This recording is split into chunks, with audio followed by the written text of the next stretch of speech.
देखिए, department account मतलब हमारे बिजनेस में कई बार अलग अलग डिपार्टमेंट होते हैं। डिपार्टमेंट ए प्रोडक्शन डिपार्टमेंट है, सपोज डिपार्टमेंट बी हमारा सेलिंग डिपार्टमेंट है।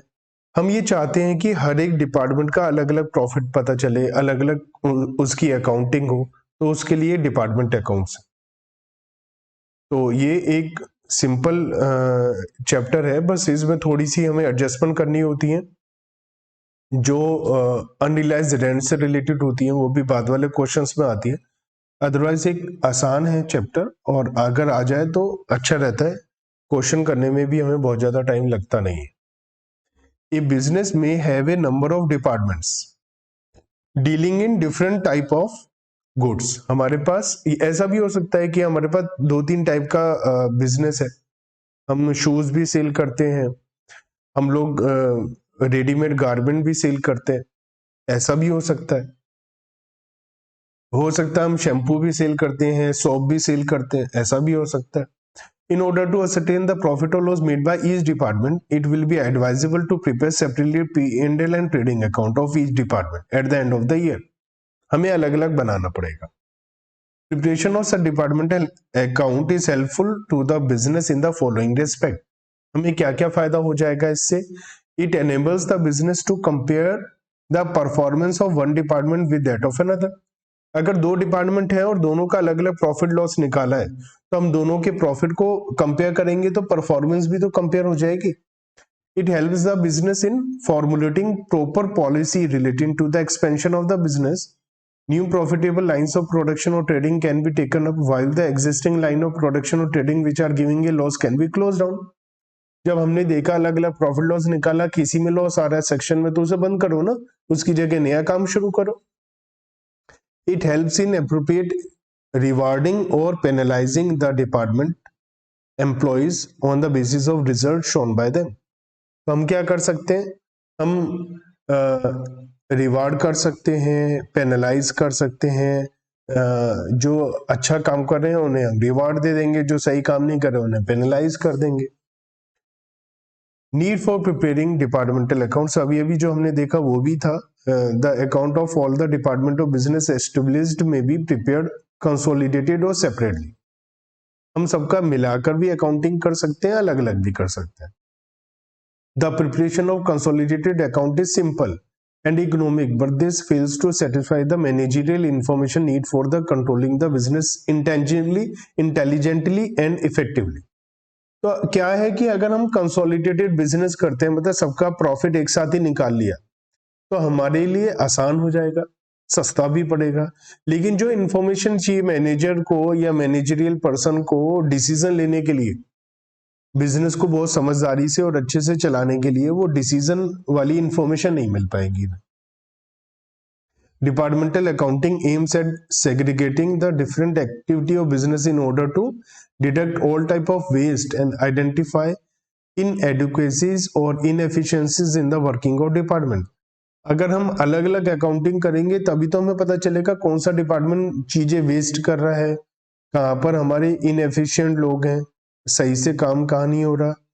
Assess the efficiency of each department by comparing the result of department inter se and with those of their own previous years. ये क्या रखें, एक दूसरे department को आपस में कंपेयर करो और पिछले सालों से भी कंपेयर करो, ताकि हमें ये पता चल पाए कि भैया एफिशिएंसी कैसे है, कैसे कैसे एफिशिएंसीली काम कर रहे हैं। Assess the management in formulating policy to expand business on proper lines by indicating the more profitable, less profitable and unprofitable department. तो हम वो ये है कि हम देख पाएंगे बिजनेस को बढ़ाने के लिए, पता चल पाएगा कौन से डिपार्टमेंट में हमें काम करना चाहिए, कौन से में नहीं करना चाहिए। रिवार्ड पनिश की बात वही हो गई। क्या क्या फायदे हैं वही अभी हम थियोरेटिकली देख रहे हैं सारी चीजें। हमें डिपार्टमेंट की पोजीशन का क्लियर नॉलेज हो पाएगा। Departmental account help the proprietor to know the actual position of his each department. With this knowledge he can plan for the expansion of progressive department, ये भी हमने देखा था। Determining departmental and total profit, अब ये तो एक बात है कि अगर हम अलग अलग अकाउंटिंग करेंगे तभी हमें हर एक डिपार्टमेंट का प्रॉफिट पता चल पाएगा। अदरवाइज हमें प्रॉफिट पता नहीं चल पाएगा। डिटरमाइन सेपरेट प्रॉफिट और loss of each department together with total profit और loss of the business as a whole. तो अलग अलग भी प्रॉफिट लॉस पता चल पाएगा और टोटल भी पता चल पाएगा। This makes the departmental managers more conscious and more responsible towards their department with resulting increasing in departmental profit। तो जो बढ़ा रहे हैं उनकी तरफ हम ज्यादा ध्यान देंगे। Increase in departmental efficiency bye identifying the point of inefficiency, हम उनको रिमूव कर सकते हैं और इस तरीके के डिसीजन ले सकते हैं जिससे वो एफिशिएंटली काम करे या उन्हें बंद करके उनकी जगह कुछ और करें। ट्रेड पॉलिसी को फॉर्मुलेट करने में हेल्प मिलेगी। मैनेजमेंट क्या कर सकता है, ये डिसाइड कर सकता है कि कहाँ पर एक्सपेंशन होना है, कहाँ पर नहीं होना है, और कंपैरिजन हो पाएगा। सारे पॉइंट वही हैं जो अभी तक हमने देखे, है ना। एफिशिएंसी और डिपार्टमेंट मैनेजर्स, तो ये सब हमारा अभी तक का थ्योरी का कंटेंट था बिल्कुल, जिसके अंदर हमने बेसिक आइडिया देखा कि ये क्या होता है और हम क्यों करना चाहिए। मेथड ऑफ डिपार्टमेंटल अकाउंट, ये हमारे डिपार्टमेंटल अकाउंटिंग के मेथड क्या क्या है। In order to ascertain the departmental profit accurately, it is necessary to identify the different expense and revenue of each department। अगर हमें चाहिए प्रॉफिट या लॉस का पता लगाएं तो हमें ये पता होना चाहिए ना कि कौन सी डिपार्टमेंट में कितना सेल हुई, कितनी इनकम हुई, कितना एक्सपेंस हुआ। The accounting system be designed in such a manner that it provides maximum information and is simple to operate। हमारी अकाउंटिंग सिस्टम क्या होना चाहिए, आसानी से हो जाए अकाउंटिंग और ज्यादा से ज्यादा इंफॉर्मेशन मिले। There are two methods of keeping departmental accounts. हमारे पास डिपार्टमेंटल अकाउंट्स करने के दो मेथड है। क्या, number one, where separate set of books are kept for each department. हम अकाउंटिंग शुरू से ही सबकी अलग अलग करें, मतलब डिपार्टमेंट 1 2 3 की पूरी प्रॉपर अकाउंटिंग अलग बने, जर्नल अलग, लेजर अलग, ट्रायल बैलेंस अलग। दूसरा, where account of all department are kept together और कॉलर बुक्स। हम एक साथ बनाए, एंड में अलग अलग उनका ट्रेडिंग पीएनएल अलग अलग बना ले, लेकिन अकाउंटिंग एक साथ हो रही है।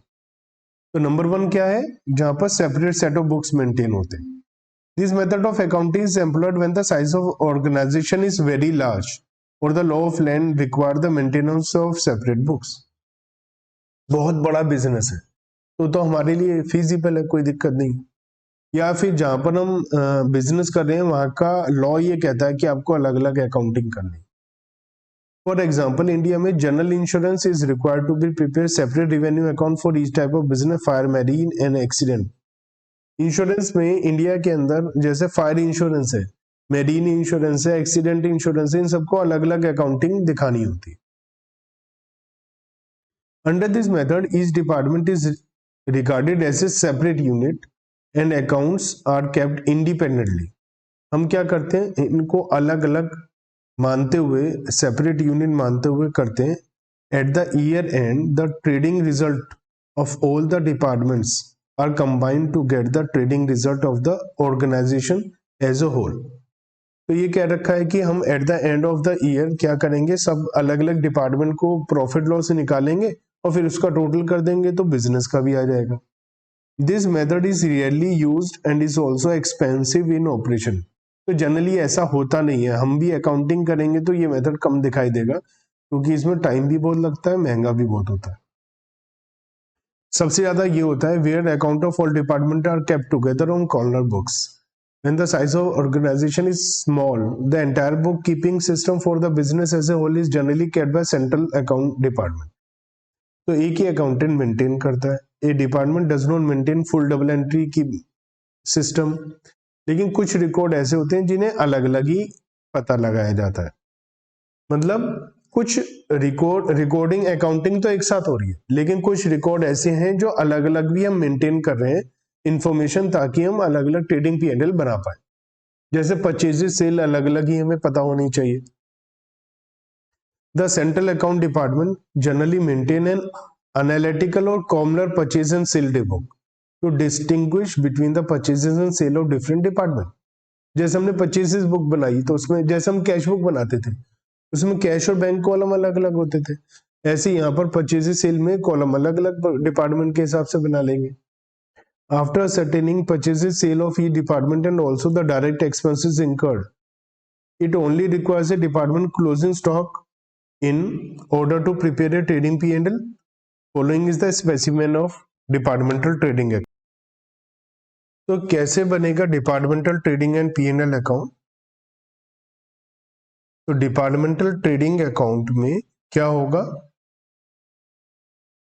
यहां पर ट्रेडिंग के 2 कॉलम बना दिया। अगर 2 डिपार्टमेंट है, 3 है तो 3 बना देंगे, 4 है तो 4 बना देंगे। इसके अंदर जो नॉर्मल ट्रेडिंग अकाउंट बनता है वैसे ही बनेगा, बस कॉलमर फॉर्म में बनाया और एक टोटल भी कर दिया ताकि हमें टोटल बिजनेस के बारे में भी पता चल जाए। ये P&L अकाउंट बन गया। नीचे कुछ ऐसे एक्सपेंसेस होंगे जो हम अलग अलग डिपार्टमेंट में बांट ही नहीं पाएंगे, तो उनके लिए क्या बना देंगे, जनरल P&L। इसमें वो खर्चे होंगे जो हम अलग अलग नहीं बांट सकते। कई बार ऐसे होंगे खर्चे अलग अलग पता नहीं है लेकिन हम डिस्ट्रीब्यूट कर सकते हैं ऑन द सम बेसिस, जैसे रेंट है तो एरिया के रेशो में बांट दिया, तो वो भी ऊपर आ जाएंगे अलग अलग। लेकिन कुछ ऐसा एक्सपेंस है जो बांट ही नहीं सकते हम, सपोज ऑडिट फीस है तो वो हम नहीं बांट सकते हैं, तो वो जनरल P&L में लिख देंगे हम। Under this system the gross profit of individual department can be determine accurately. तो हम क्या कर सकते हैं, ग्रॉस प्रॉफिट इन डिपार्टमेंट का अलग अलग आ जाएगा, एक्यूरेटली आ जाएगा, क्योंकि हमने परचेजेस सेल तो अलग अलग ही रिकॉर्ड कर रखी है। फिर it is desired to determine the departmental net profit in addition to the GP। तो हर एक में हम कुछ कॉमन एक्सपेंसेस वगैरह सूटेबल बेसिस से बांटेंगे और नहीं बांट पाएंगे तो उन्हें जनरल P&L में लिख देंगे। ठीक है, तो इस तरीके से बनेगा डिपार्टमेंटल ट्रेडिंग P&L में। तो वो एक्सपेंसेस इनकम आएंगी जो अलग अलग ऑलरेडी हैं या जिनको हम बांट सकते हैं, और जनरल P&L में वो आएंगे एक्सपेंसिव इनकम जो अलग अलग नहीं है और बांट भी नहीं सकते, तो वो आ जाएगा यहाँ पर। अब बेसिस ऑफ एलोकेशन क्या होगा, नॉर्मल कॉमन एक्सपेंसेस को कैसे बांटे हम लोग आपस में। कुछ ऐसे एक्सपेंसेस हो सकते हैं जो इंडिविजुअल आइडेंटिफिएबल एक्सपेंसेस हैं, जैसे हमें पता है ये वाला खर्चा डिपार्टमेंट A का ही है, ये खर्चा डिपार्टमेंट B का ही है, तो वहां तो कोई टेंशन ही नहीं। लेकिन जो कॉमन एक्सपेंसेस है उनके लिए ज्यादातर हमारे पास क्या बेसिस रहता है, जैसे रेंट है तो हमें पता है रेंट है तो रेंट तो फ्लोर एरिया के रेशो में डिवाइड होना चाहिए ना, तो उसे फ्लोर एरिया के रेशो में बांट देंगे। ऐसी कोई रिपेयर मेंटेनेंस है बिल्डिंग की तो लाइटिंग है, सपोज अब हमारी जैसे मैंने ये बताया कि यहाँ पर डिपार्टमेंट A है या B है, ये 500 स्क्वायर फीट है, 400 स्क्वायर फीट है, तो ये रेशो में रेंट हमारा डिवाइड हो जाना चाहिए। अब इलेक्ट्रिसिटी का लाइटिंग का एक्सपेंस आया, यहाँ 10 लाइट पॉइंट्स है, यहाँ 12 लाइट पॉइंट्स है, तो 10:12 के रेशो में बांट देंगे, डिवाइड कर देंगे, तो नंबर ऑफ लाइट पॉइंट्स के रेशो में डिवाइड कर देंगे। या अलग अलग मीटर लगा सकते हो आप, इलेक्ट्रिसिटी मीटर अलग अलग लगा दो। पावर में भी यही है, कंजम्पशन या तो मीटर के हिसाब से या मशीन की कैपेसिटी। ये जो लाइटिंग और पावर है ये अलग अलग इसलिए लिखा है कि लाइटिंग का मतलब है जो नॉर्मल लाइटिंग यूज होती है, आपकी ट्यूबलाइट, फैन, AC, कंप्यूटर्स, ये सब। पावर होती है बड़ी बड़ी मशीनों के लिए जो यूज होती है, उसके लिए वर्ड यूज होता है पावर। तो जहाँ फैक्ट्री है या बड़ी बड़ी मशीनें हैं वहां पर पावर यूज होती है, तो वहां पर इसलिए बेसिस में हॉर्स पावर और मशीन लिखा हुआ है। और लाइटिंग क्योंकि छोटे मोटे लाइट पॉइंट्स हैं इसलिए नंबर ऑफ लाइट पॉइंट लिखा है। हमें डिस्काउंट किससे मिलता है, परचेज करने पर। हम कैरिज इनवर्ड किस पे देते हैं, परचेजेस पे, तो परचेजेस के रेशो में लिख देंगे। कैरिज आउटवर्ड सेल पर होता है, डिस्काउंट अलाउड सेल पर होता है, बेडेड सेल पर होता है, सेलमैन कमीशन, एडवर्टाइजमेंट और डिलीवरी एक्सपेंसेस सब सेल पर होते हैं, तो सेल के रेशो में डिवाइड कर देंगे। डेप्रिसिएशन किस पर लगता है, असेट पर, तो असेट की वैल्यू के रेशो में डिवाइड कर देंगे। इंश्योरेंस अगर रिपेयर मेंटेनेंस है असेट की तो भी इसी रेशो में होगा। कैंटीन एक्सपेंसेस या लेबर वेलफेयर है तो नंबर ऑफ एम्प्लॉइज के रेशो में हो जाएगा। पीएफ कंट्रीब्यूशन है या कोई और है जो सैलरी है या पीएफ कंट्रीब्यूशन होता है सैलरी के ऊपर बेस 10%, 12% ऐसा कुछ, तो वो वेजेस और सैलरी के रेशो में। जनरल मैनेजर को टाइम कितना दे रहा है या प्रॉफिट के बेस पर। नोट है if some expenses left undistributed due to non availability of justified basis, हमें ऑडिट फीस दे दिया, बताया नहीं कैसे बांटे। This can be dealt in any of the following two option, कि हमारे पास जो अनडिस्ट्रीब्यूटेड एक्सपेंसेस है वो इक्वली बांट दें हम सब में, या हम जनरल पी एंड एल लिखें और उसमें डाल दें। तो मैं आपको यही राय दूंगा, हमेशा हम जनरल पी एंड एल बनाएंगे और उसमें बांट देंगे। तो ये बेसिक थ्योरी थी हमारी डिपार्टमेंट के बारे में, अकाउंटिंग के बारे में। अब हम नेक्स्ट उसमें देखते हैं कि कैसे हम क्वेश्चन करेंगे। क्वेश्चन नंबर 1 करते हैं। यहाँ लिखा है कि आमिर लिमिटेड है, इनके 2 डिपार्टमेंट है P and Q.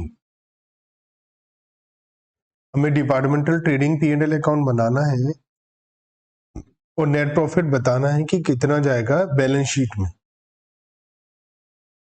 Department P और क्यू के बारे में अलग से एक्सपेंस बता रखे। कुछ एक्सपेंसेस ऐसे हैं जो अलग अलग हम नहीं बांट पाए, जैसे salary, advertisement expenses, general expenses और डेप्रिसिएशन। यहाँ लिखा है एडवर्टाइजमेंट को आप बांट सकते हैं सेल्स के टर्नओवर मतलब सेल के रेशो में, तो इसके मतलब इंफॉर्मेशन आ गई हमारे पास, तो हमें कोई टेंशन नहीं है। सैलरी की इंफॉर्मेशन भी दे दी है, डेप्रिसिएशन की भी दे दी है और जनरल एक्सपेंसेस की भी दे दी, तो सभी की हमें अलग अलग इंफॉर्मेशन दे दी गई है। तो यहाँ पर हमें जनरल पी एंड एल बनाने की जरूरत ही नहीं पड़ेगी, क्योंकि या तो हमें सारे एक्सपेंस अलग अलग दिए हुए हैं या हमें इंफॉर्मेशन दे दी कि हम उसको कैसे कैसे लिख सकते हैं।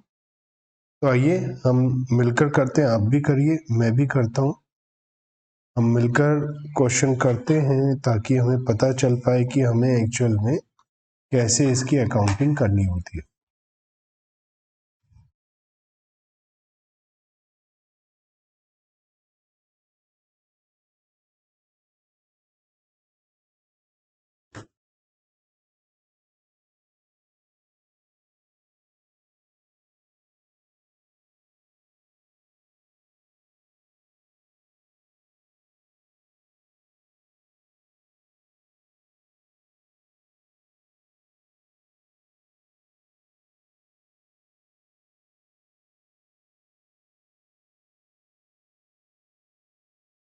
तो डिपार्टमेंट पी का एक कॉलम बन जाएगा, एक क्यू का और एक टोटल का।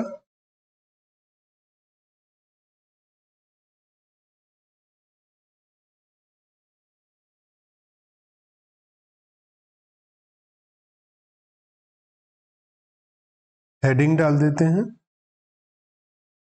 डिपार्टमेंटल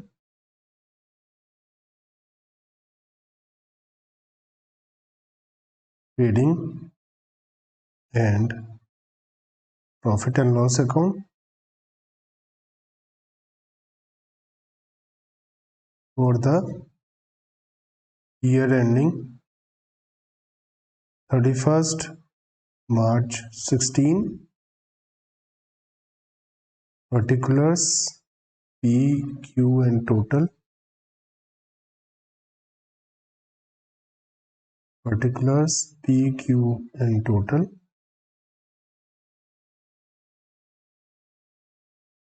ओपनिंग स्टॉक हमें पता है ट्रेडिंग के डेबिट में आता है, to opening stock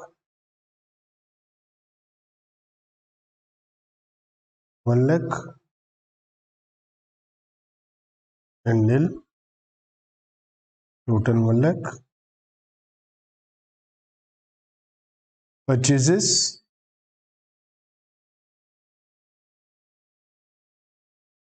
23 lakh 9 lakh 23 और 9 32 lakh.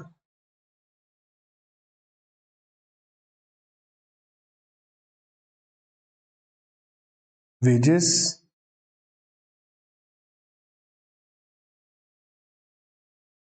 1 lakh and 1,60,000, 2,60,000। Travelling expenses P and L में आते हैं, तो पी एंड एल में मैं थोड़ी जगह छोड़कर लिख देता हूँ ताकि वो पी एंड एल में ऑटोमेटिकली आ जाए। 10,000, 40,000, 50,000, closing stock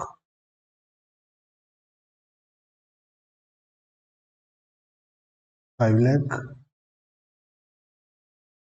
1,80,000, 6,80,000, sales 30 lakh,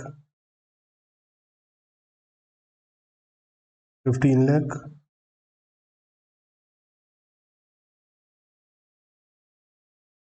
45 lakh,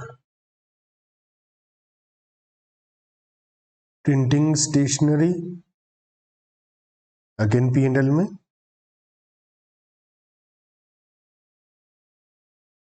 20,000, 16,000, 36,000,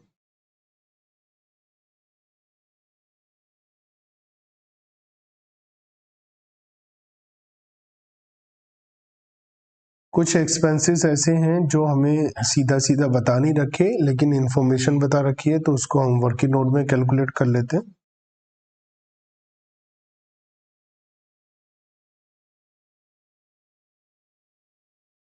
salary,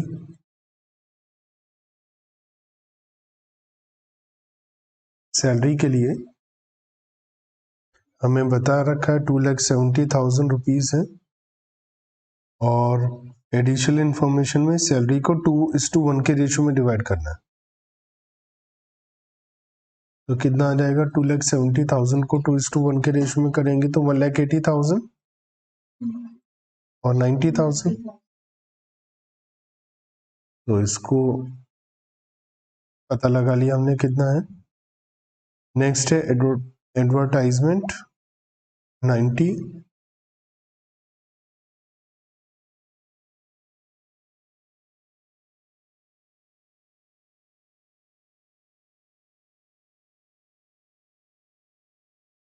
इसके लिए हमें बता रखा है सेल्स के रेशियो में डिवाइड करना है, और सेल्स का रेशियो है 30:15 मतलब 2:1, 60,000 and 30,000। C general expenses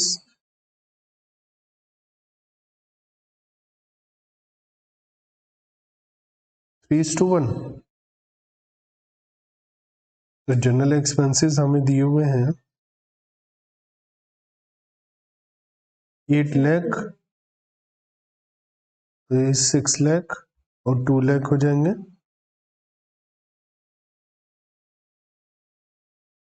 depreciation,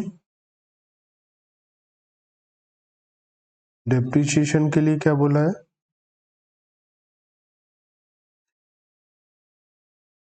1:3। अब डेप्रीशिएशन 25% है, मतलब मशीनरी वैल्यू ऑफ 48,000, तो 48,000 का 25% 12,000 से 1:3 में 3,000 to 9,000। इन सबको लिख लेते हैं हम लोग।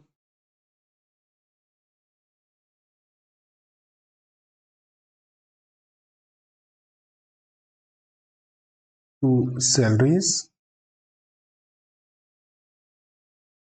1,80,000, 90,000, 2,70,000,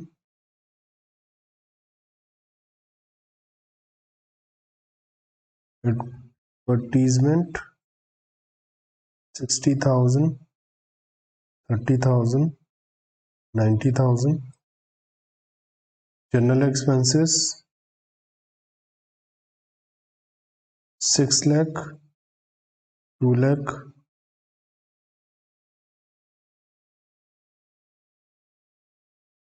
डेप्रीशिएशन 3,000, 9,000, 12,000। तो सभी एक्सपेंसेस भी हमने लिख लिए हैं। क्वेश्चन का यूज हमारा हो चुका है। अब हम जीपी निकाल लेते हैं पहले। टोटल 35 लाख पी डिपार्टमेंट का,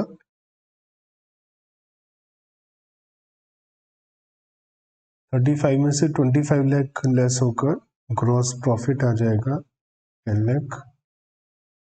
gross profit carried down 10 lakh by gross profit brought down 10 lakh. Q का टोटल आ गया 16,80,000।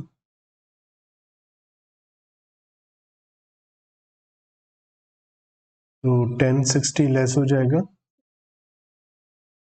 6,20,000 और 51,80,000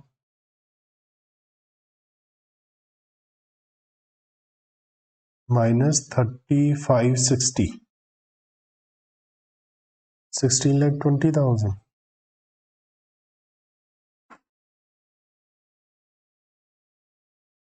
अब हम P&L बनाते हैं।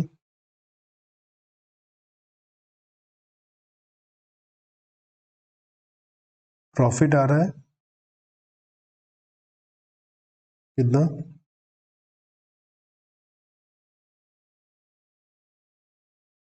1,27,000।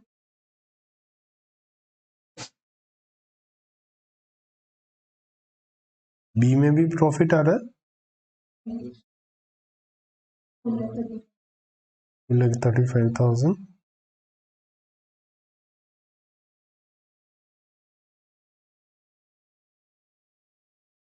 क्या टोटल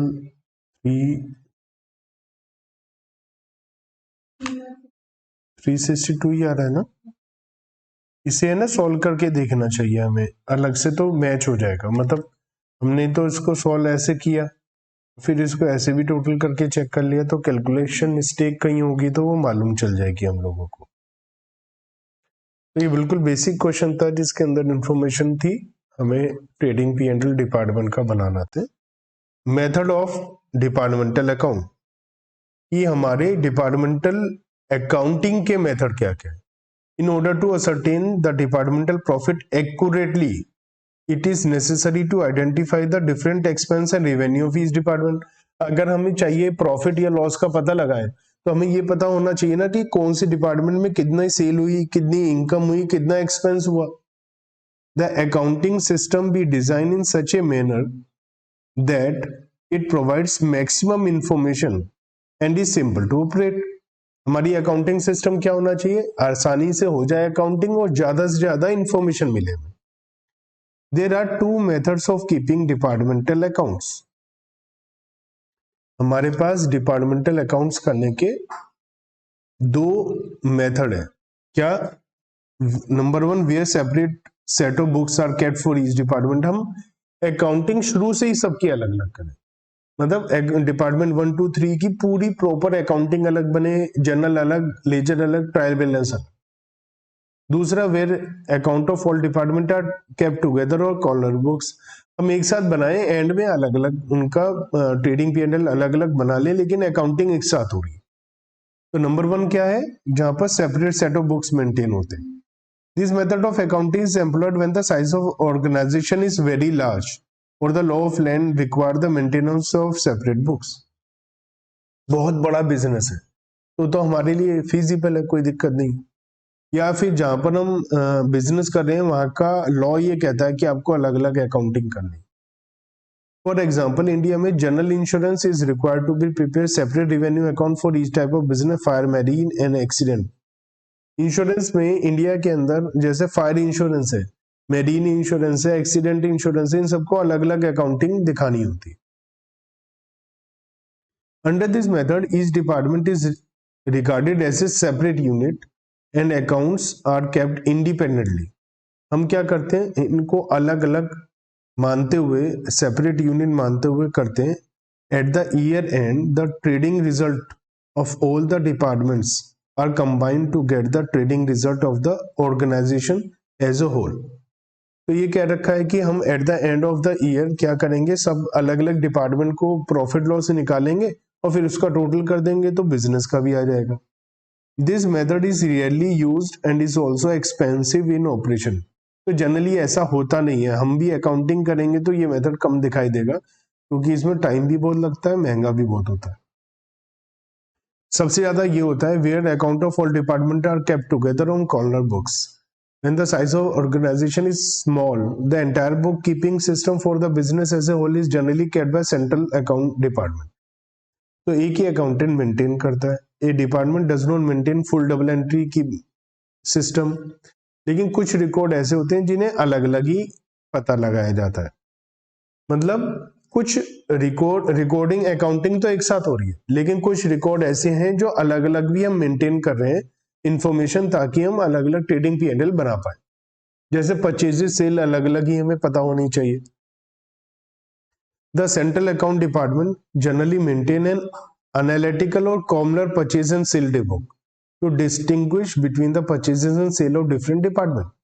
जैसे हमने परचेजेस बुक बनाई तो उसमें जैसे हम कैश बुक बनाते थे, उसमें कैश और बैंक कॉलम अलग अलग होते थे, ऐसे यहाँ पर परचेजेस सेल में कॉलम अलग अलग डिपार्टमेंट के हिसाब से बना लेंगे। After ascertaining purchases sale of each department and also the direct expenses incurred, it only requires a department closing stock in order to prepare a trading P&L.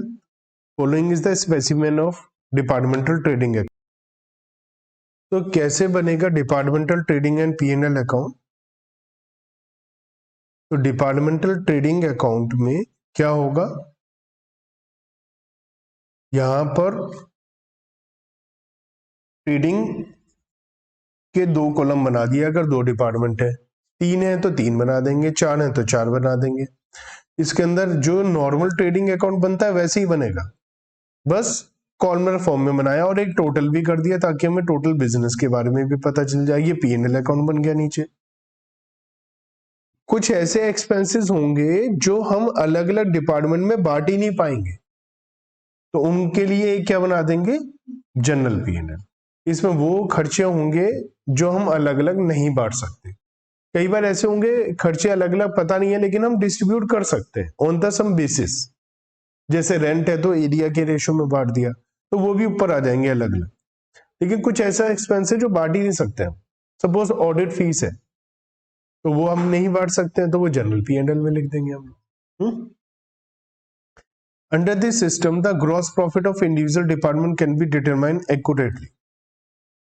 तो हम क्या कर सकते हैं, ग्रॉस प्रॉफिट इन डिपार्टमेंट का अलग अलग आ जाएगा, एक्यूरेटली आ जाएगा, क्योंकि हमने परचेजेस सेल तो अलग अलग ही रिकॉर्ड कर रखी है।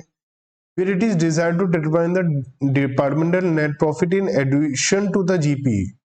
तो हर एक में हम कुछ कॉमन एक्सपेंसेस वगैरह सूटेबल बेसिस से बांटेंगे, और नहीं बांट पाएंगे तो उन्हें जनरल P&L में लिख देंगे। ठीक है, तो इस तरीके से बनेगा डिपार्टमेंटल ट्रेडिंग P&L में। तो वो एक्सपेंसेस इनकम आएंगी जो अलग अलग ऑलरेडी है या जिनको हम बांट सकते हैं, और जनरल P&L में वो आएंगे एक्सपेंसिव इनकम जो अलग अलग नहीं है और बांट भी नहीं सकते, तो वो आ जाएगा यहाँ पर। अब बेसिस ऑफ एलोकेशन क्या होगा, नॉर्मल कॉमन एक्सपेंसेस को कैसे बांटे हम लोग आपस में। कुछ ऐसे एक्सपेंसेस हो सकते हैं जो इंडिविजुअल आइडेंटिफिएबल एक्सपेंसेस हैं, जैसे हमें पता है ये वाला खर्चा डिपार्टमेंट A का ही है, ये खर्चा डिपार्टमेंट B का ही है, तो वहां तो कोई टेंशन ही नहीं। लेकिन जो कॉमन एक्सपेंसेस है उनके लिए ज्यादातर हमारे पास क्या बेसिस रहता है। जैसे रेंट है, तो हमें पता है रेंट है, तो रेंट तो फ्लोर एरिया के रेशो में डिवाइड होना चाहिए ना, तो उसे फ्लोर एरिया के रेशो में बांट देंगे।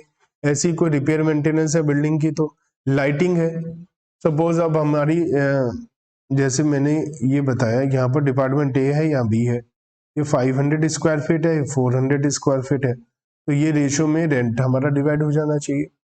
अब इलेक्ट्रिसिटी का लाइटिंग का एक्सपेंस आया, यहाँ 10 लाइट पॉइंट्स है, यहाँ 12 लाइट पॉइंट्स है, तो 10:12 के रेशो में बांट देंगे, डिवाइड कर देंगे। तो नंबर ऑफ लाइट पॉइंट्स के रेशो में डिवाइड कर देंगे।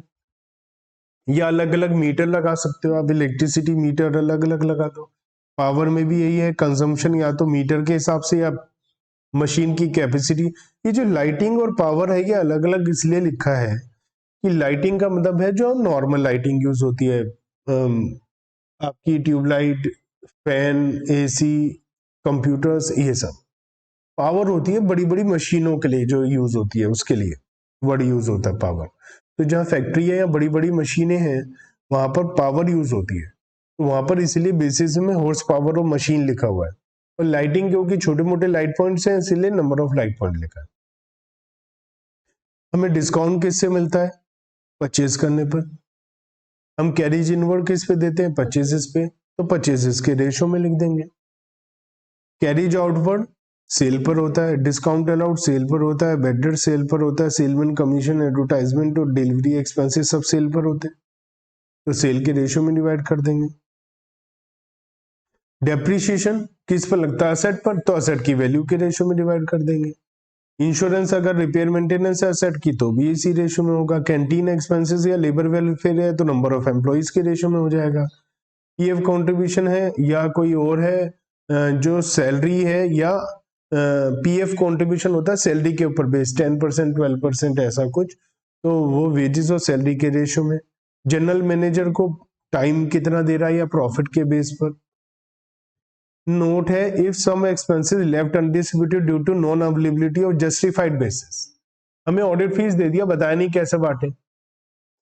This can be dealt in any of the following two option, कि हमारे पास जो अनडिस्ट्रीब्यूटेड एक्सपेंसेस है वो इक्वली बांट दें हम सब में, या हम जनरल पी एंड एल लिखें और उसमें डाल दें। तो मैं आपको यही राय दूंगा, हमेशा हम जनरल पी एंड एल बनाएंगे और उसमें बांट देंगे। तो ये बेसिक थ्योरी थी हमारी डिपार्टमेंट के बारे में, अकाउंटिंग के बारे में। अब हम नेक्स्ट उसमें देखते हैं कि कैसे हम क्वेश्चन करेंगे। क्वेश्चन नंबर 3, हमें departmental trading P and L और बैलेंस शीट बनानी है। इन्फॉर्मेशन दे रखी है, ईयर एंड पे हमें स्टॉक दिया है, 2.5% रिजर्व बनाना है डाउटफुल डेट्स पर, 5% मशीनरी और प्लांट पर डेप्रीशिएशन बनाना है, फायर इंश्योरेंस की पेमेंट हुई है, 3 महीना प्रीपेड है और आउटस्टैंडिंग वेजेस सैलरी है, कॉमन एक्सपेंसेस को सेल के रेशो में बांटना है।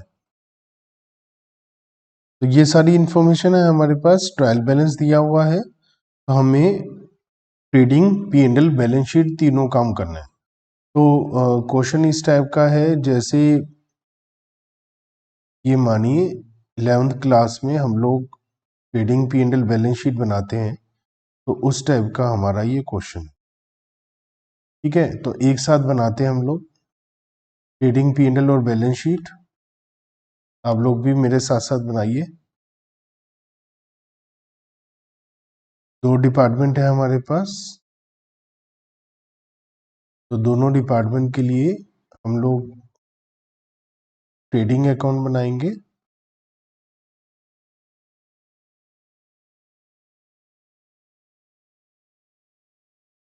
और पी एंड एल बनाएंगे।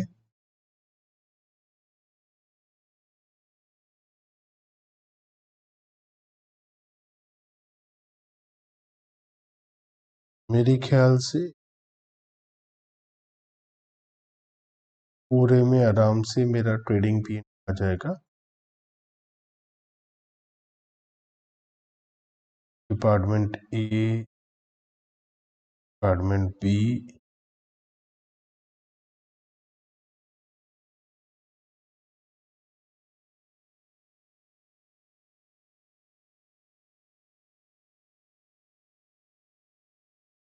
के बाद बैलेंस शीट,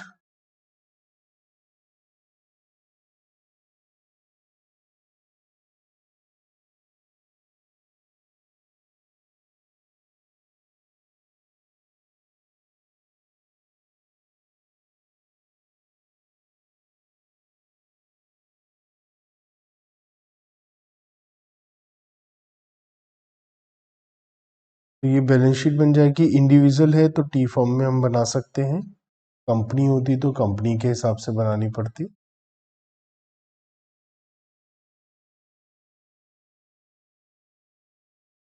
तो आप लोगों ने भी फॉर्मेट में साथ साथ बना लिया होगा, उम्मीद है। तो trading and profit and loss account for the year ending 31st March 2016,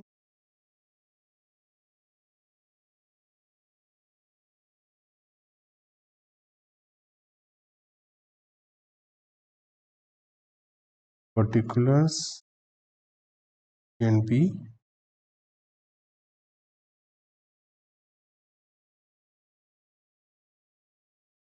liability amount amount it as at 31 March 2016। अब हमें कैपिटल अकाउंट दे रखा है, तो कैपिटल अकाउंट तो हमें पता है बैलेंस शीट में आता है, तो इनर कॉलम में लिख लेता हूँ 15,800 हमें बैलेंस शीट में कैपिटल लिखना है। ड्राइंग्स माइनस होता है, प्लस माइनस प्रॉफिट के बाद माइनस ड्राइंग्स 758। ओपनिंग स्टॉक, तो to opening stock 9,000 and 3,500। Purchases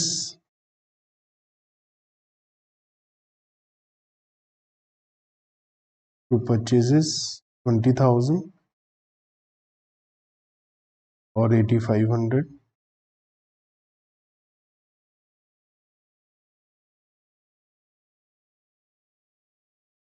sales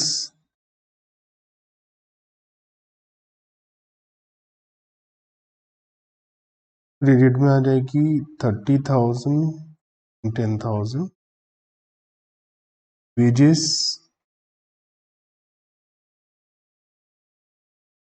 तो नीचे लिखा है कि एडिशनल इंफॉर्मेशन में provide for wages due 150 and 70, तो 150 रुपये और 70 रुपये हमारे वेजेस के आउटस्टैंडिंग है। तो यहाँ पर मैं वेजेस पेड प्लस आउटस्टैंडिंग लिख देता हूँ। तो वेजेस ए की 3,000 है, आउटस्टैंडिंग 150 है, तो 3,150 हो जाएगा। और लाइबिलिटी में आ जाएगा आउटस्टैंडिंग वेजेस में ए डिपार्टमेंट का 150 और बी डिपार्टमेंट का 70। बी डिपार्टमेंट का वेजेस जो दिया है 650 दिया है, 650 प्लस 70 720 हो जाएगा। मैंने आउटस्टैंडिंग वेजेस को वेजेस में ऐड करके लिख दिया। फ्रेट एंड कैरेज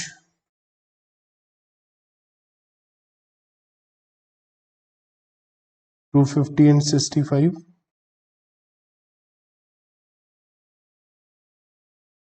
सन्डी डेटर्स तो असेट साइड में आ जाते हैं 4,800। इसके ऊपर प्रोविजन है 2.5%,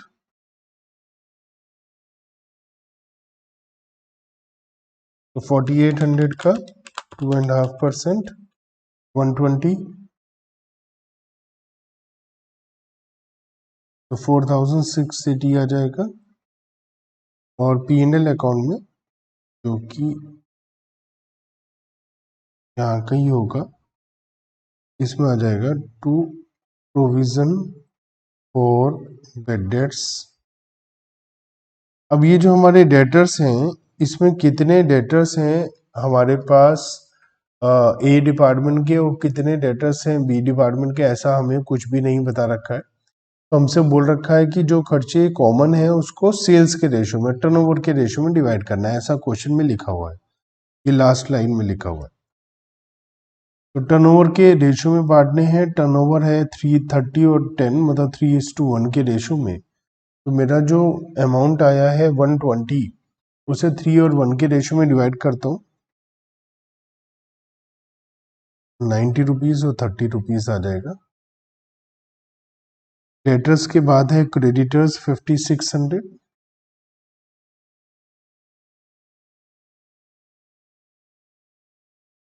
फर्नीचर एंड फिक्चर्स 500,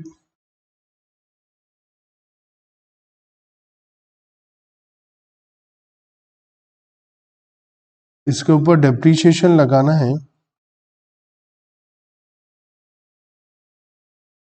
मशीन के प्लांट पर, तो इसके ऊपर तो डेप्रीशिएशन नहीं है, मैं सोच रहा था कि फर्नीचर के ऊपर भी है, तो इस पर नहीं है, तो ये ऐसे एज इट इज 500 रुपये फर्नीचर के आ जाएंगे। नेक्स्ट है हमारे पास bills payable 1225, 1225,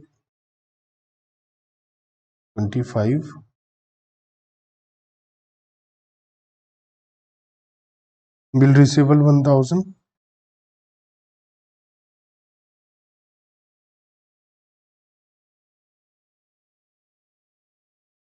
machinery and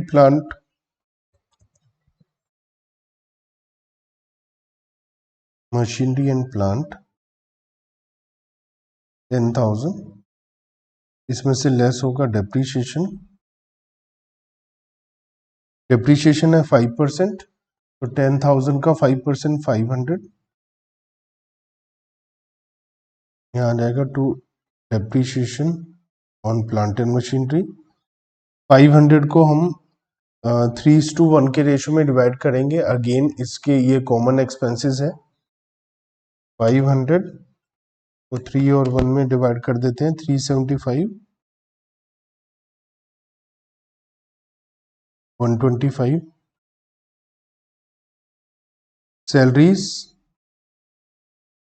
to salaries, और यहाँ पर सैलरी भी आउटस्टैंडिंग है तो इंक्लूडिंग आउटस्टैंडिंग, और ये भी 3:1 के रेशो में डिवाइड हो जाएगी। सैलरी 12,000 थी और 100 रुपीज़ हमारी और है, तो इसका मतलब टोटल मिलाकर 1300 हो जाएगी। तो 975 और 325 सैलरी इंक्लूडिंग आउटस्टैंडिंग, तो आउटस्टैंडिंग सैलरी आ जाएगी 100। बैंक ओवरड्राफ्ट लाइबिलिटी होता है 3000। Sundry expenses 2252।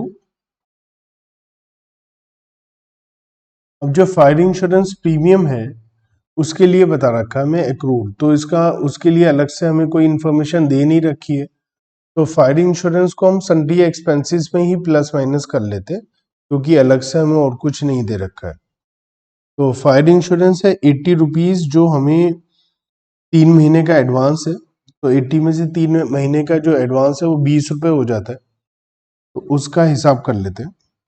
वर्किंग नोट में करके दिखा देता हूँ मैं। हमारे सन्ड्री एक्सपेंसेस हैं 2252, सन्ड्री एक्सपेंसेस, और यहाँ पर लिखा है फायर इंश्योरेंस 80 की जो पेमेंट हुई है वो 3 महीने की एडवांस है, तो जो 3 महीने का अमाउंट आएगा वो आ जाएगा हमारा 20 रुपये, ठीक है ना। तो इसमें से प्रीपेड माइनस कर देते हैं, 80 इंटू 3/12 20 रुपीज़, तो ये 2232 आएगा जो 3:1 के रेशो में डिवाइड हो जाएगा। 1674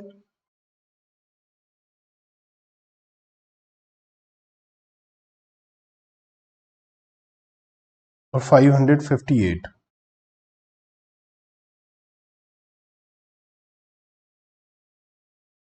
कैश इन हैंड 150,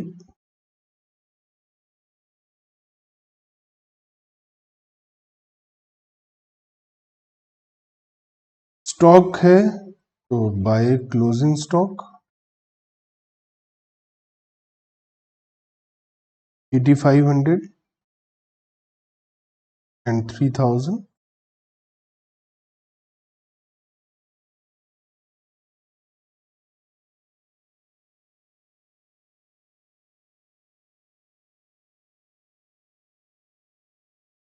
तो एक बार हम एडजस्टमेंट देख लेते हैं। प्रोविजन फॉर बेडर्स की एडजस्टमेंट मैंने कर दी है, पीएनएल के डेबिट में भी लिख दिया है और डेटर से लेस भी कर दिया है, डेप्रीशिएशन भी लिख दिया है, इंश्योरेंस की एडजस्टमेंट भी कर दी, सैलरी और वेजेस भी आउटस्टैंडिंग हो गया। तो मुझे लग रहा है लगभग सब कुछ हो गया है। तो अब मैं प्रॉफिट निकाल लेता हूँ सबसे पहले। तो टोटल करता हूँ 38,500 टोटल आ जाएगा।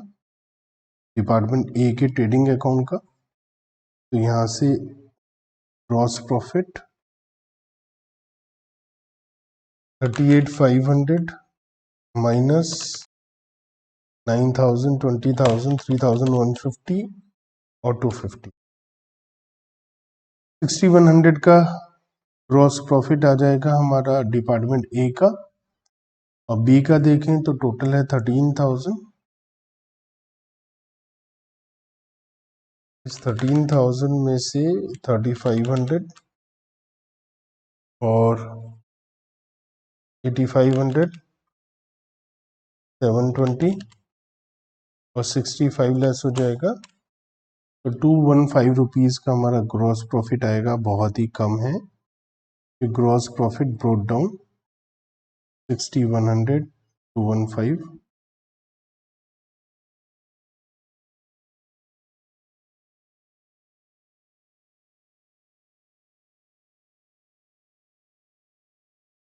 इसमें लॉस आएगा डिपार्टमेंट बी में, और डिपार्टमेंट ए में प्रॉफिट आने की उम्मीद है। तो 6,100 माइनस 90 माइनस 375 माइनस 975 माइनस 1614, तो 2,986 का नेट प्रॉफिट है डिपार्टमेंट ए में। बी में तो लॉस ही आएगा, 30, 125, 325, 558, तो 1,038 का टोटल। वैसे 215 लेस कर देते हैं तो 823 का लॉस बाय नेट लॉस। तो कैपिटल में ऐड हो जाएगा नेट प्रॉफिट डिपार्टमेंट ए का 2,986, माइनस हो जाएगा नेट लॉस डिपार्टमेंट बी का 823, माइनस हो जाएगा drawings 15,800 plus 2,986 plus 7 minus 823 minus 1058। तो ये हमारे पास अमाउंट आ जाएगा। अब हम बात करते हैं आगे। ये अमाउंट आया हमारा, कैलकुलेशन में कुछ गड़बड़ हुई है शायद।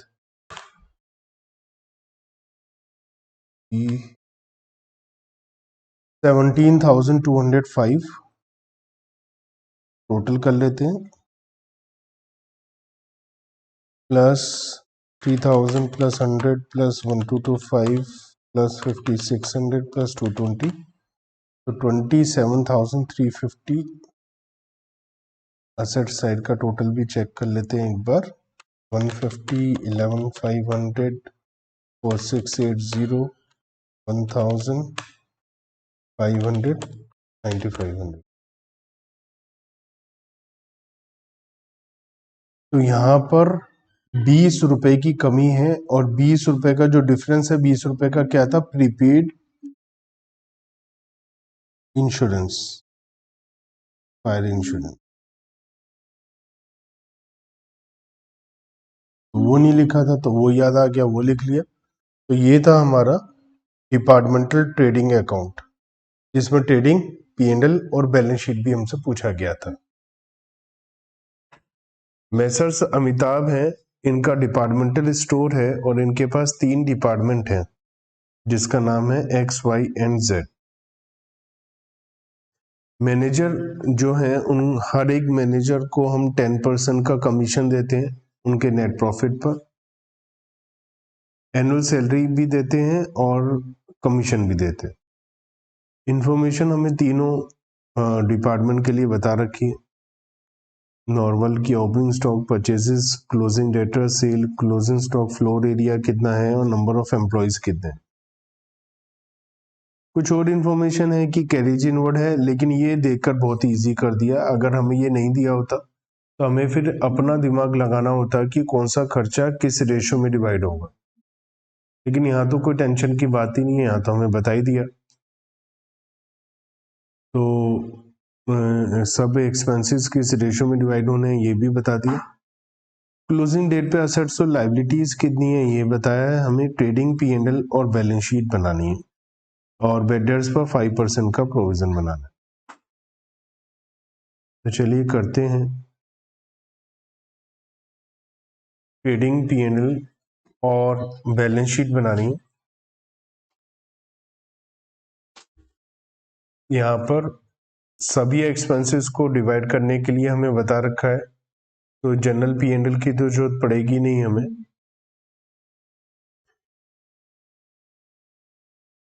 और बैलेंस शीट भी बनानी है।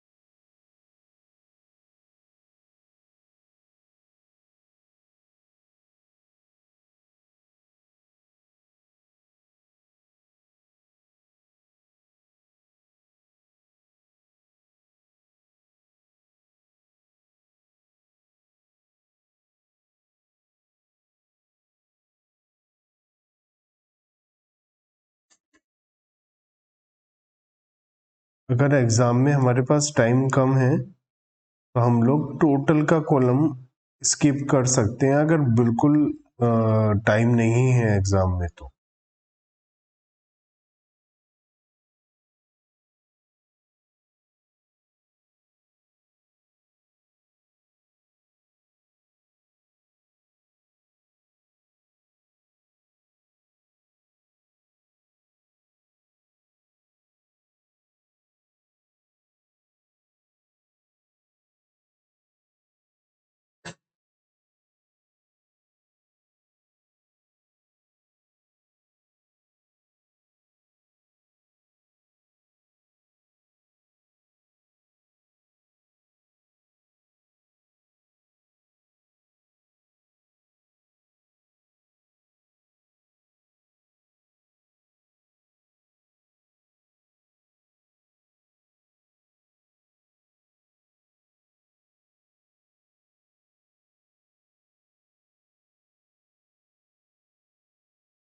Departmental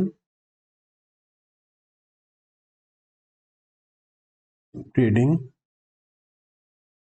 and profit and loss account for the year ending 30th June 2016। particulars XYZ total particulars XYZ total।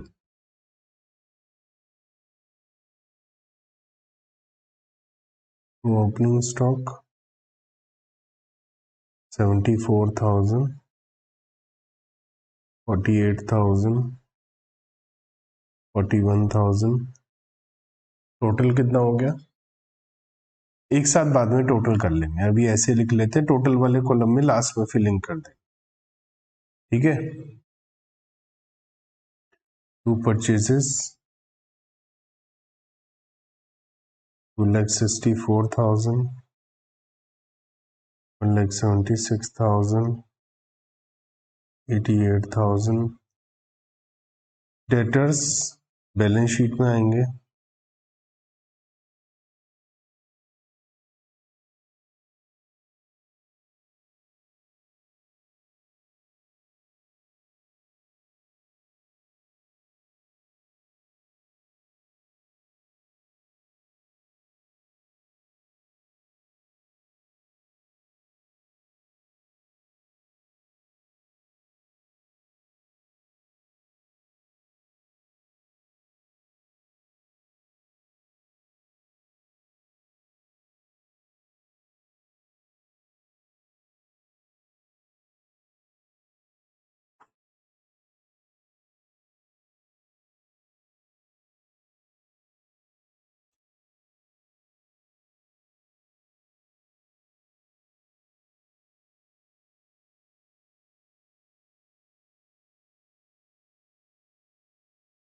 Debtors में दिए हुए हैं, तीनों के डेटर्स अलग अलग दिए हैं, लेकिन हमें जो बैलेंस शीट बनानी होती है वो तो एक साथ ही बनानी होती है। तो कितना हो गया टोटल डेटर्स का? 35,000। इसके ऊपर एक एडजस्टमेंट दिया हुआ है प्रोविजन फॉर बैड डेट्स के लिए।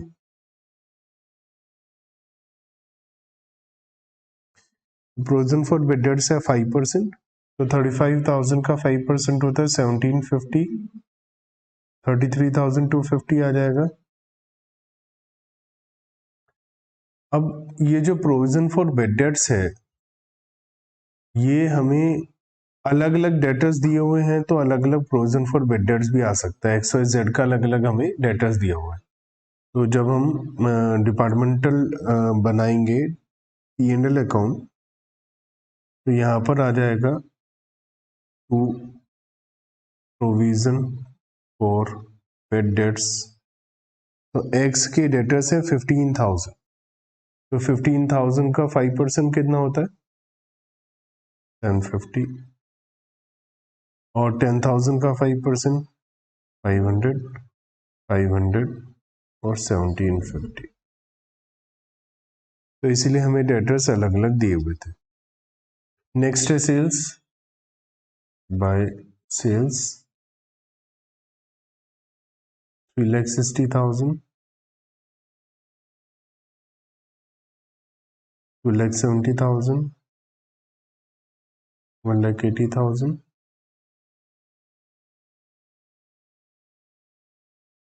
क्लोजिंग स्टॉक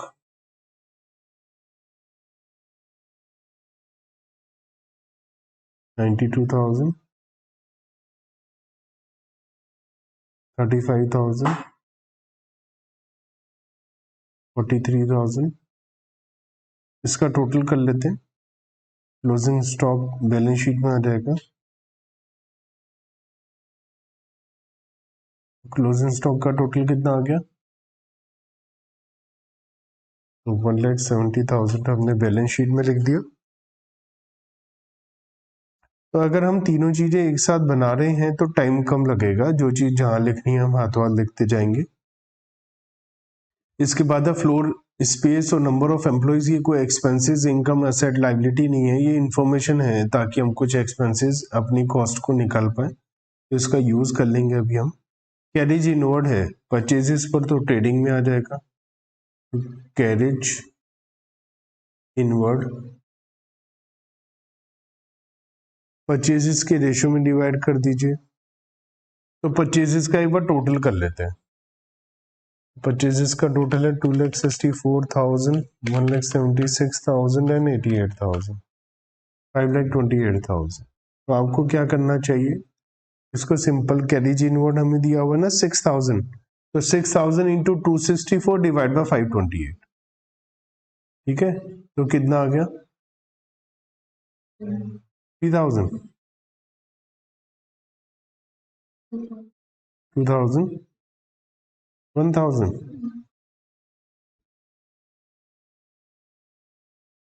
कैरेज आउटवर्ड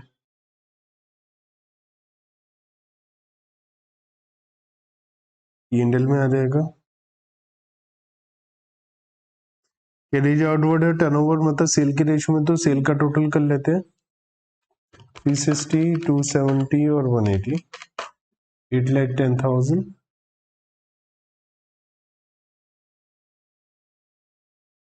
432 का रेशियो है, तो कैरेज आउटवर्ड को 432 के रेशियो में डिवाइड कर देते हैं। क्या आ गया? 2,000, 1,500 और 1,000, total 4,500। Salaries including manager salary,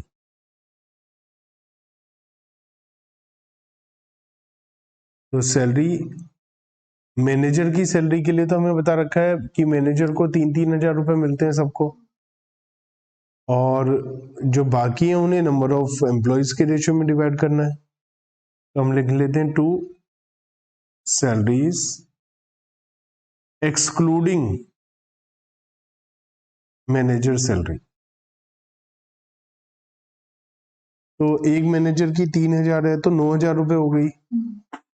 तो 9,000 रुपए 81,000 में से 9,000 लेस कर दिए तो 72,000 आ गए। और नंबर ऑफ एम्प्लॉयज के रेशियो में डिवाइड करना है। नंबर ऑफ एम्प्लॉयज हैं 25, 20 एंड 15, मतलब 543 का रेशियो। तो 543 में डिवाइड करिए। 72,000 को 543 में।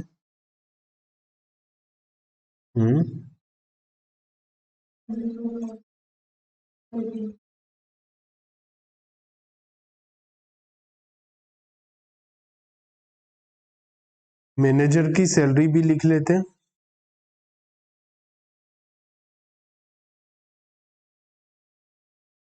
3,000।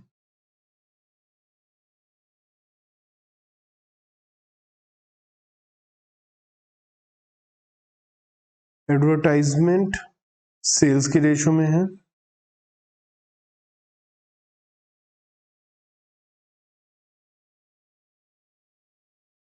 $5,400। सेल का रेशियो था 432। 432 के रेशियो में डिवाइड कर दीजिए।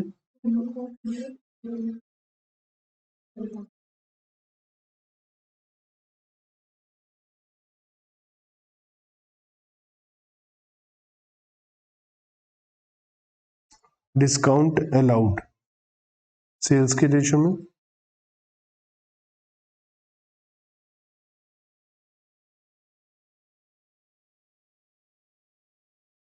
टू 250।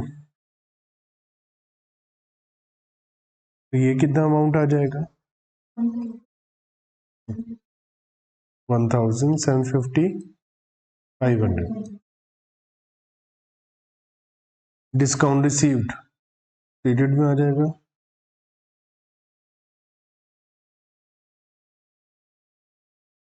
सेल्स के रेशियो में, परचेजेस के रेशियो में। तो परचेजेस का रेशियो तो वह हमें पता है 3:1 है क्या, है ना? 3:1 में डिवाइड हो जाएगा।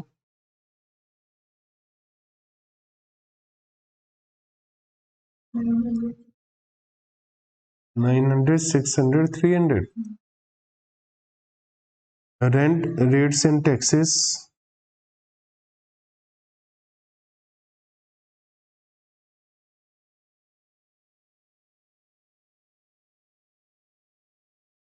Rent rate and taxes total है 7,500। एरिया के रेशियो में डिवाइड करना है। एरिया का रेशियो है 6/4, है ना? तो 6/4 के रेशियो में डिवाइड कर देते हैं। कितना आ गया?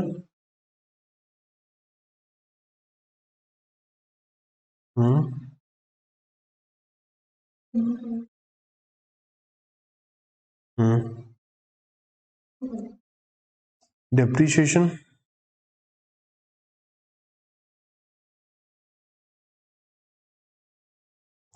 डेप्रीशिएशन लिखा है इक्वल, तो 1,500 का डेप्रीशिएशन है तो 500 ईच।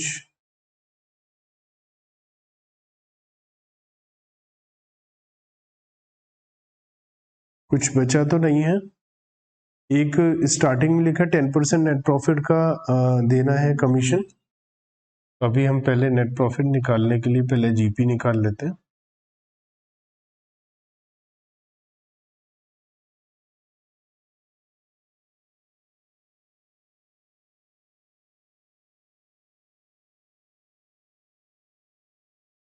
Total 3,60,000 plus 92, 1,52,000।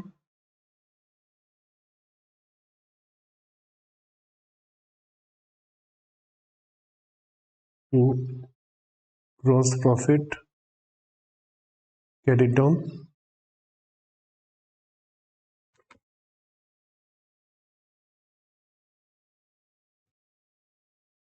1,11,000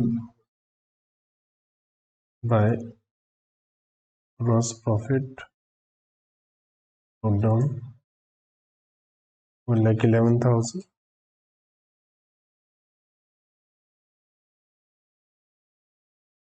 यहां लिख लेते हैं टू प्रॉफिट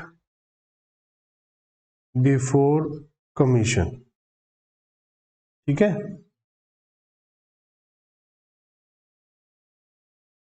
कमीशन से पहले का प्रॉफिट।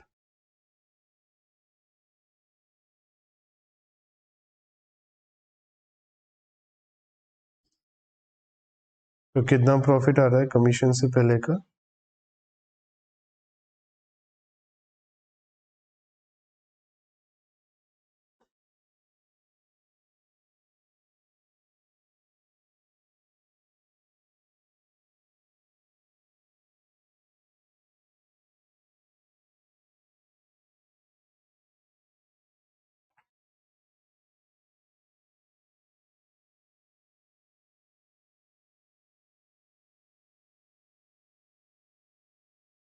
प्रॉफिट बिफोर कमीशन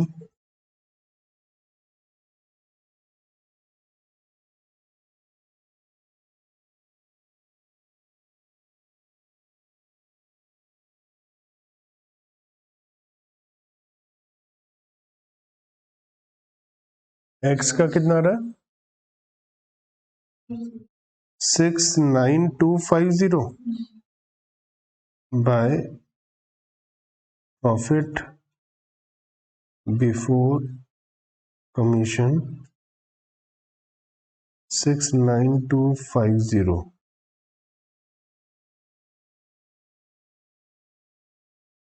तो कमीशन दे देते हैं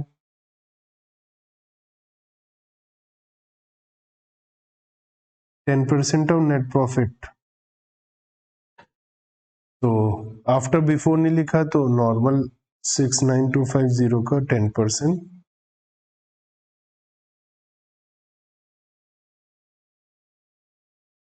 6925 और नेट प्रॉफिट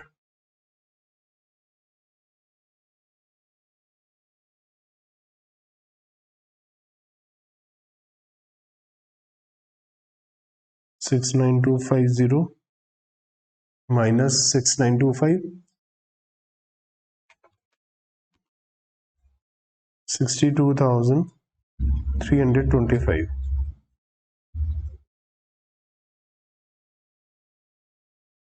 बात करते हैं y की।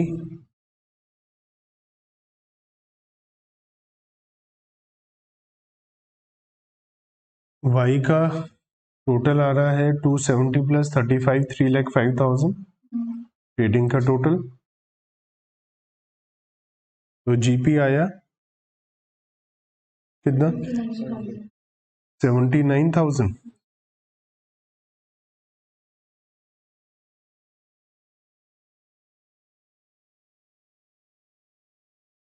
और प्रॉफिट कितना आ गया?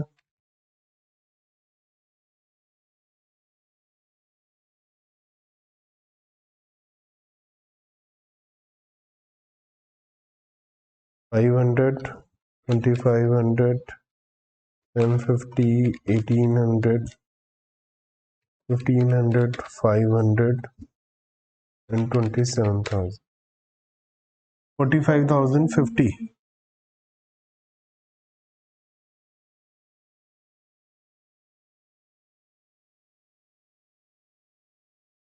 अगर इसे आप क्वेश्चन का पार्ट नहीं बनाएंगे तो वर्किंग नोट में तो निकालना ही पड़ेगा।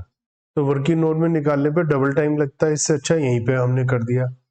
45,005 का कमीशन हो गया और 40,545 नेट प्रॉफिट आ गया। जेड की बात करते हैं।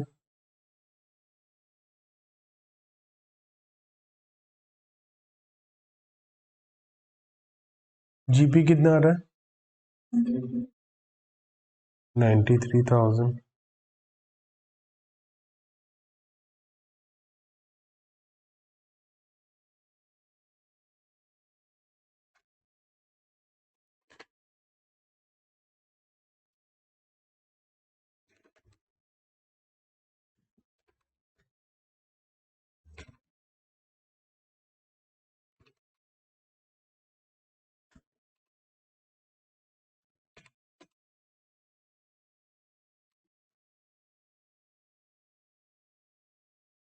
66,000 66,600 आ रहा है मेरा 66,600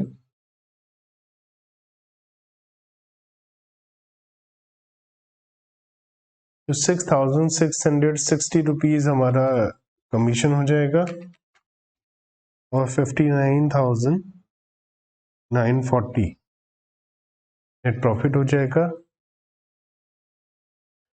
टोटल 810 क्लोजिंग स्टॉक का टोटल 92 35 और 43 1,70,000 9,80,000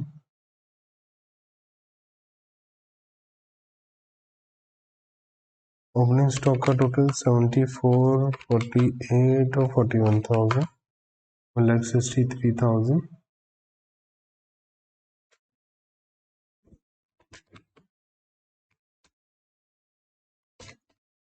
2,83,000 चेक कर लो अलग अलग जीपी का टोटल 2,83,000 आना चाहिए।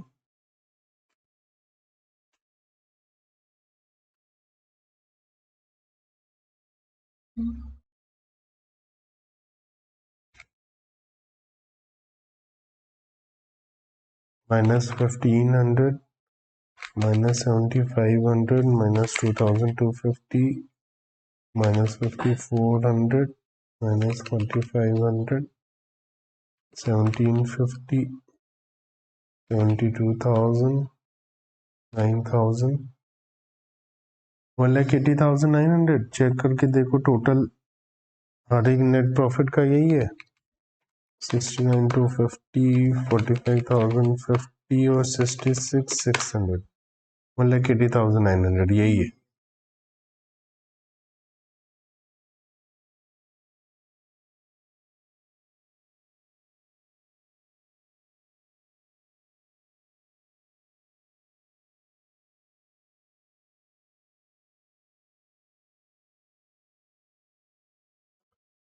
कमीशन को ऐड कर लेते हैं 18,090 होना चाहिए।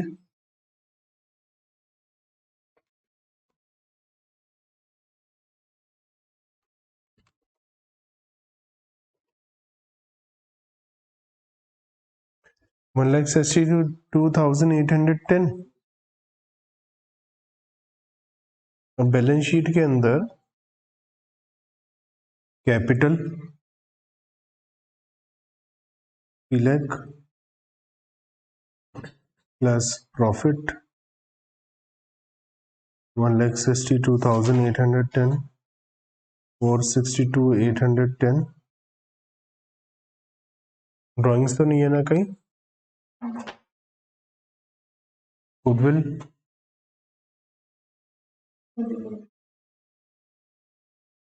1 lakh bills payable 12,100 bill receivable 42,500 furniture 13,500 undue creditors 30,000 cash 1750 bank 1,62,000 manager को कमीशन अभी देना है तो आउटस्टैंडिंग मैनेजर कमीशन 18,090 टोटल देखते हैं मैच हो रहा है या नहीं।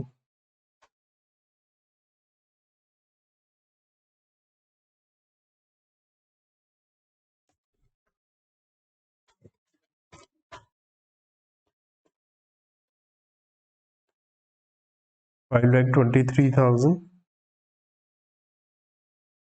असेट साइड का 1,13,500 1,70,000 33,250, 42,500, 1,750 and 1,62,000, 5,23,000.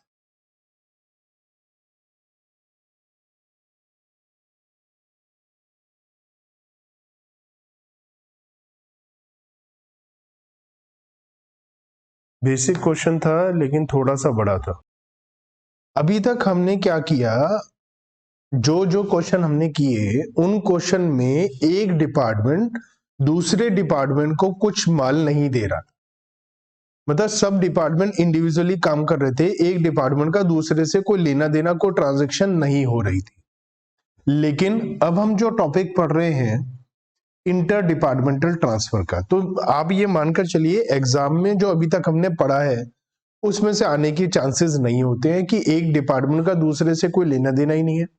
लेकिन वो बेसिक हमने इसीलिए पढ़ा क्योंकि वो यहां पर अप्लाई होगा। तो basis of inter departmental transfer, goods और सर्विसेज में be transfer by one department to another department. Cost पर ट्रांसफर कर सकते हैं। जैसे क्या होता है, डिपार्टमेंट ए है और डिपार्टमेंट बी है। सपोज ए बी को ट्रांसफर करता है। अब ए 100 रुपए का सामान मार्केट में सपोज किसी को सेल करता है 150 में, 120 में, जितने में भी। अब जो दूसरा डिपार्टमेंट है, ये तो एक तरीके से हमारे घर की बात हो गई, हमारे बिजनेस का ही एक दूसरा पार्ट है। तो हो सकता है हम कहें भैया ए बी को देगा, कॉस्ट पर देगा, 100 में ही देगा, तो कमाल 100 में। अब इसमें क्या है, कायदे से सोचे तो ठीक है ये बात, लेकिन एक यहां दिक्कत है, ए का प्रॉफिट नहीं पता चल पाएगा सही सही, क्योंकि हो सकता है ए अपना सारा माल ही बी को देता हो या 80% 50% देता हो। तो जितना माल ए बी को दे रहा है ये तो कॉस्ट पे दे रहा है, बी आगे तो प्रॉफिट पे बेच रहा है, तो ए का सही सही प्रॉफिट तो निकल ही नहीं पाएगा। लेकिन ये ज्यादातर कब होता है, ए ने या तो बहुत ही कम माल ट्रांसफर किया बी को कि नेग्लिजिबल है, वहां क्या प्रॉफिट लेना है। दूसरा, ये 100% माल इसको दे देता है। मान लिया हमारा कपड़ा बनाने का भी काम है और रेडीमेड सिल के बेचने का भी काम है, तो जो ए है वो क्लोथ डिपार्टमेंट है, वो जितना भी कपड़ा बनाता है वो सारा का सारा बी को दे देता है, मार्केट में बेचता ही नहीं है, तो हम उसमें करते हैं। लेकिन अगर ऐसा सिचुएशन है कि मार्केट में भी बेचता है, बी को भी देता है और हम कॉस्ट पर दे रहे हैं, तो वो ठीक नहीं है, क्योंकि ए का सही सही प्रॉफिट उसमें हमें पता नहीं चल पाएगा। लेकिन हमें जैसा क्वेश्चन कहेगा हम तो वैसा कर लेंगे, तो एक्चुअल कॉस्ट पर भी ट्रांसफर कर सकता है। कॉस्ट प्लस एग्रीड परसेंटेज हो सकती है। ये हो सकता है कि ए मार्केट में 100 का माल 150 में सेल करता है, लेकिन हेड ऑफिस या मेन बिजनेस ने हमने एक ऐसा सिस्टम बनाया कि ए बी को 120 में ट्रांसफर करेगा, मार्केट में 150 लेकिन इन्हें 120, ऐसा भी हो सकता है। तीसरी सिचुएशन हो सकती है कि रूलिंग मार्केट प्राइस पर, मतलब भैया मार्केट में 150 का है तो इन्हें भी 150 का देगा। तो ये तीनों सिचुएशन हो सकती है, हम हर टाइप के क्वेश्चन को करेंगे। सबसे पहली कि एक्चुअल कॉस्ट पे ट्रांसफर किया जाए। जैसे क्वेश्चन है, राजेश लिमिटेड है, इनके 3 डिपार्टमेंट हैं और इन तीनों डिपार्टमेंट में ए, बी और सी, इन तीनों डिपार्टमेंट की हमें इंफॉर्मेशन दे रखी है, और stock of A department are transferred to B and B are transferred to C at department cost। तो यहां साफ साफ बता दिया कि भैया एक डिपार्टमेंट दूसरे को, दूसरा तीसरे को, जो भी ट्रांसफर करता है कॉस्ट पर ट्रांसफर करता है। सेल केवल सी डिपार्टमेंट में होती, सेल कहीं और नहीं होती, केवल एक आखिरी डिपार्टमेंट में सेल होती है। एक्सपेंसेस हमें बता रखे हैं। अब देखो, एक्सपेंसेस का कोई हमें बेसिस नहीं बता रखा कि हम इन एक्सपेंसेस को कैसे बांटें, तो हमें एक जनरल P&L बनाना पड़ेगा जहां पर हम ये सारे कॉमन एक्सपेंसेस लिखेंगे, क्योंकि हमारे पास कोई इंफॉर्मेशन नहीं है इन एक्सपेंसेस को डिवाइड करने की। तो करते हैं इस क्वेश्चन को, आप भी करिए और मैं भी करता हूं, मिलकर करते हैं।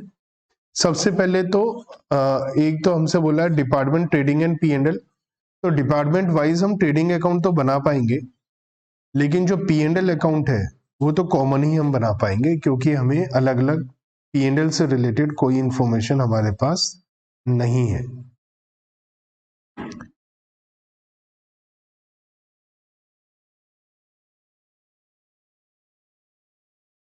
एग्जाम में मैंने पहले भी बोला था, आपके पास टाइम हो तो टोटल का कॉलम आप बना सकते हैं और टाइम ना हो तो हम टोटल का कॉलम छोड़ भी सकते हैं, क्योंकि टोटल का कॉलम एक एक्स्ट्रा इंफॉर्मेशन के लिए बनाया जाता है।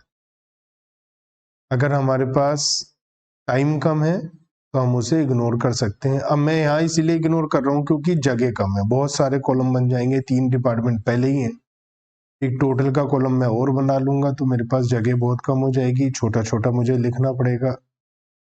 तो मैं टोटल का कॉलम स्किप कर रहा हूं। आप भी कर सकते हैं स्किप, कोई टेंशन नहीं है, या लिखना चाहें तो आप लिख भी सकते हैं, आपकी इच्छा है। तो मैं बना रहा हूं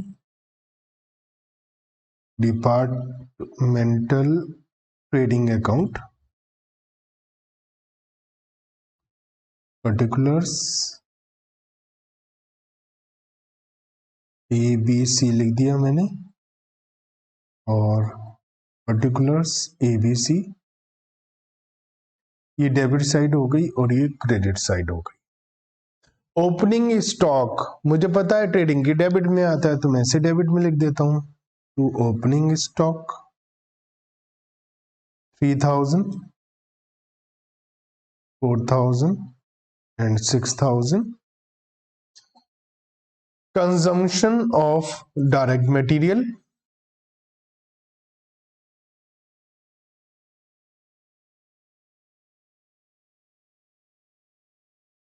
तो डायरेक्ट मटेरियल लिख देते हैं 8000, 12000। वेजेस लिख देते हैं 5000, 10000। क्लोजिंग स्टॉक लिख देते हैं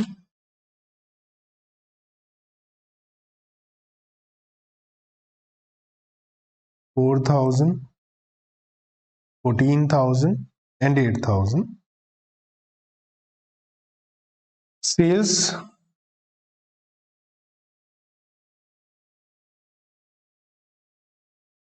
केवल सी की होती है 34,000, क्योंकि जो ट्रांसफर हो रहा है ए से बी को या बी से सी को, उसे हम सेल नहीं बोलेंगे, उसे ट्रांसफर बोलेंगे। तो ये तो हमारी ट्रांजैक्शन थी। अब हम सबसे पहला काम ये करते हैं, यहां ए बी सी का, ए और बी का कोई प्रॉफिट नहीं आने वाला है क्योंकि वो कॉस्ट पर ट्रांसफर करते हैं। तो हमें क्या करना है, सबसे पहले तो ये देखना है कि ए की कॉस्ट क्या आ रही है, और वो कॉस्ट पर ही ट्रांसफर करने वाला है। तो ए की कॉस्ट क्या आ रही है, अगर हम देखें तो ए की कॉस्ट है, डेबिट का टोटल है 16,000, क्रेडिट में आ रहा है 4,000, तो इसकी जो कॉस्ट हो गई वो 12,000 हो गई।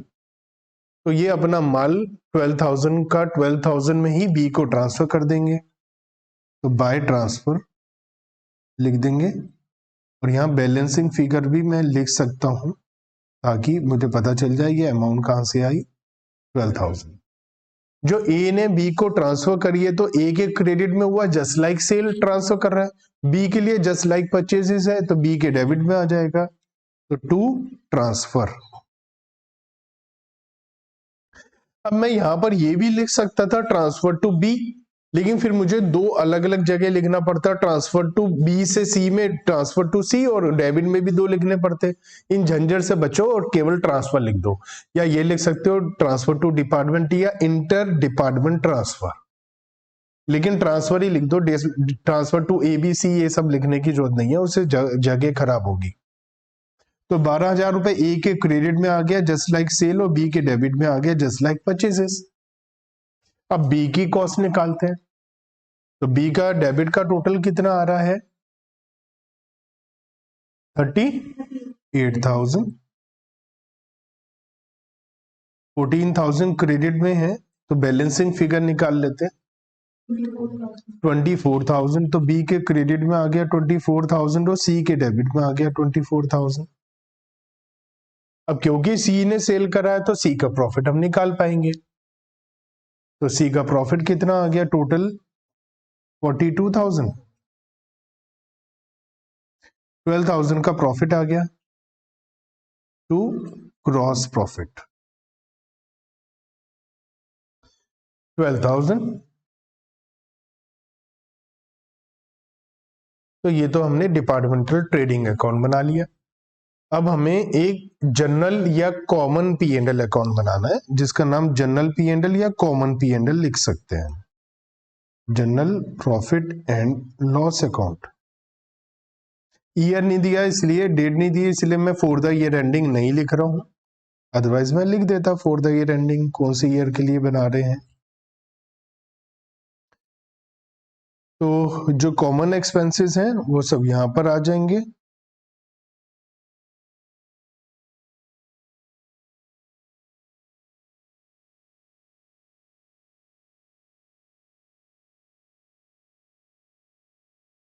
By gross profit broad down या ब्रोड फॉरवर्ड 12,000। एक्सपेंसेस तो बहुत ज्यादा हैं, तो मुझे तो लग रहा लॉस होने वाला है। To salaries 2,000, to printing and stationery 1,000, to rent 6,000, to interest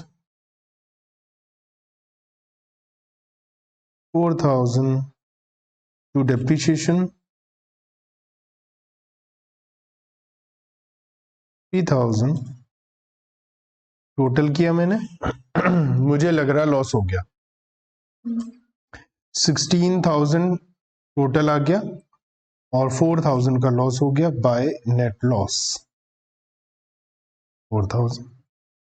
तो हमें क्वेश्चन में रिक्वायरमेंट थी भैया आप trading P and L account बनाओ, तो हमने बना दिया ट्रेडिंग अकाउंट। और पी एंड एल ट्रेडिंग हमने कॉलमर फॉर्म में बनाया, पी एंड एल की इंफॉर्मेशन नहीं थी तो वो कॉमन बना दिया। अगर एक दो एक्सपेंस ऐसे होते जो डिवाइड कर सकते थे तो मैं डिपार्टमेंटल पी एंड एल बनाता, जितने एक्सपेंस डिवाइड कर सकते थे। लेकिन यहाँ पर इस क्वेश्चन में वैसे भी नहीं होता, क्योंकि ए और बी का तो प्रॉफिट है ही नहीं, जीपी है ही नहीं। इसलिए यहाँ पर जानबूझकर हमसे जनरल पी एंड एल वाली इंफॉर्मेशन दी गई है, क्योंकि जब ए बी का जीपी ही नहीं है तो उसके खर्चे बांटकर करोगे क्या, नेट प्रॉफिट के लिए लॉस ही आता फिर भी।